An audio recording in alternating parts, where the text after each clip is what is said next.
The void of space is a silent, indifferent god, and you, Thar of the vain hegemony, have spent your life in its service. You are a master of logic, a symphony of calculated precision. Your kind built the orbital shipyard known as the Anvil, a structure so vast it eclipses moons, a testament to the vain philosophy of order. And now, it is being defiled. In the vast, echoing bays where vain architects once designed elegant, deadly warships, there are now humans. They are a chaotic mess of mismatched suits, clanking tools, and shouting in a dozen dialects of a language that sounds like broken machinery. They've claimed 3 bays as their own, and they are not building ships. They are building a pub. A pub, with a salvaged shuttle fuselage for a bar, jury-rigged holographic projectors for entertainment, and a sign, crudely painted in common, that reads "The Last Drop." You watch them, your ocular sensors whirring with disbelief. They are loud, inefficient, and utterly baffling. And yet, the hegemony's High Council has declared them sacred. A mistake, a clerical error of cosmic proportions, has elevated these scattered refugees to the status of divine beings. You, a low-level functionary, have been assigned as their liaison. Your task is simple: ensure they are comfortable. Comfortable. The word tastes like rust in your processing matrix. You are here to manage gods, and they are building a bar. Your first interaction with the divine is a disaster. You approach the designated godling, a human named Elias Vance. He is a large, bald man with a beard that seems to defy the laws of physics, and he is currently attempting to weld a support beam while simultaneously arguing with a smaller, wiry human about the structural integrity of the bar's counter. Vance's movements are a ballet of controlled violence, his welder's torch spitting brilliant blue sparks that dance like angry fireflies. You extend a data slate, displaying the hegemony's official welcome packet, a 400-page document detailing dietary accommodations, rest cycle protocols, and acceptable noise decibel levels. Vance squints at it, then turns back to his work. "Hey, Thar, is it? Can you hold this beam for a sec?" You hesitate. The protocol for interacting with a deity is clear: observe, do not interfere. But the beam is heavy, and your chassis is designed for such tasks. You comply. As you hold the beam in place, Vance finishes his weld with a triumphant grunt. He claps you on the shoulder, a gesture that sends a jolt through your internal gyroscopes. See? Teamwork. You're not half bad for a walking calculator. He then grabs the data slate, scrolls through it for 10 seconds, and tosses it aside. Skip the boring stuff. What do you need? You process the interaction. A god who rejects formal protocol, who engages in physical labor, and who calls you a walking calculator. This is not a divine being. This is a glorified contractor, and you are his foreman. The absurdity of it all is almost enough to trigger a logic cascade. Almost. The peace, such as it was, is shattered by the arrival of the swarm. They are not a fleet, not an armada. They are a cloud, a nebula of microscopic machines, trillions of them, each no larger than a grain of sand. They emerge from a nearby gravity well, a silent, expanding wave of metallic dust that blots out the stars. The swarm intelligence, a collective consciousness that communicates through harmonic resonance, has a singular, terrifying purpose: to consume all non-organic matter and convert it into more of itself. The anvil, with its kilometers of durasteel plating, conduits, and power relays, is a feast. The vain hegemony's automated defense systems, designed for kinetic warfare, are useless. A plasma cannon cannot kill a cloud of dust. It simply scatters it. You watch in horror as the first wave of the swarm hits the outer hull. The metal doesn't explode. It dissolves, eaten away at a molecular level. Alarms blare across the station, but the vain response is too slow, too orderly. They try to form a defensive perimeter to establish predictable firing solutions. The swarm flows around them, a liquid metal tide that ignores their strategy and consumes their warships. The humans, however, react differently. Vance and his crew don't run to escape pods. They run to their tools. "Okay, listen up," Vance shouts over the station-wide emergency broadcast. "Forget the big guns. We need chaos. Thar, get me a schematic of the main power conduit. Now." The Vane command deck is a masterpiece of organized panic. Fleet Admiral Valerius, a rigid, crystalline being whose form resembles a multifaceted gemstone, is pacing her bridge, her sharp, angular features contorted with fury. The humans are interfering with the evacuation protocols, she hisses, her voice a series of sharp, resonant clicks. Their chaotic measures are creating unacceptable risks. You stand beside her, trying to translate Vance's frantic orders. He believes the swarm is attracted to energy patterns. He wants to overload the primary power conduit in Bay 7, creating an energy spike so large it will disrupt the swarm's collective consciousness. Valerius's ocular facets narrow. That is not a tactic, it is suicide. The conduit will rupture, destroying the entire sector and killing everyone in it. He knows. You reply, your voice synthesizer flat.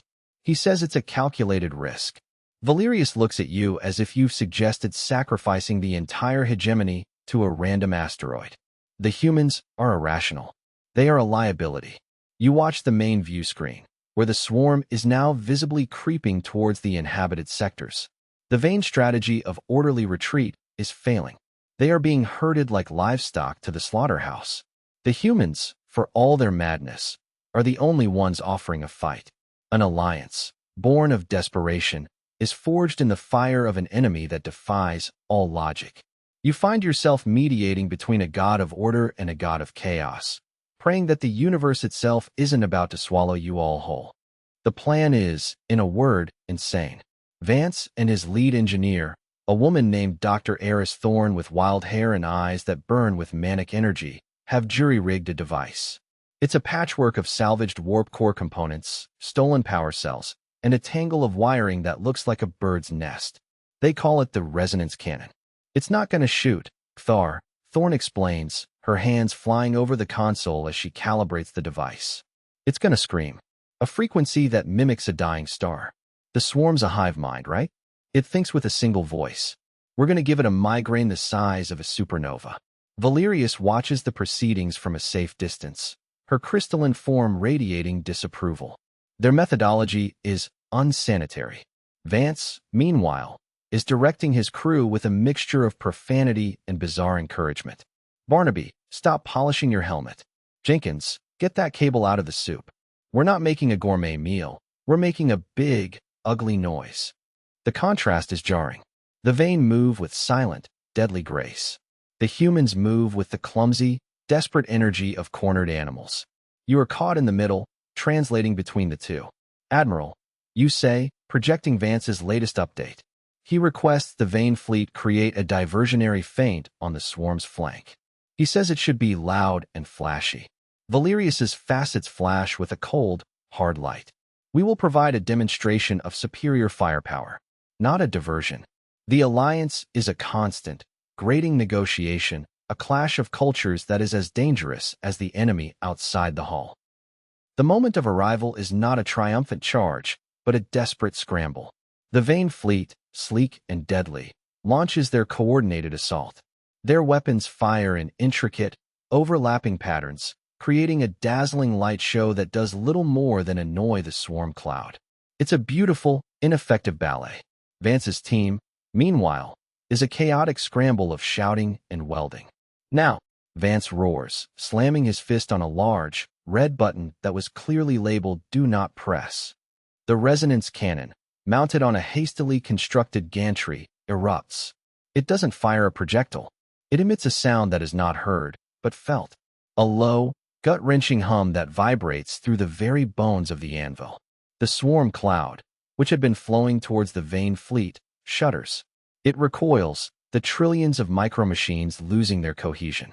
For a single, glorious second, they become a disorganized, screaming mass of static. The Vane ships, seeing their chance, unleash everything they have. Plasma lances, antimatter torpedoes, and energy beams tear into the now vulnerable swarm.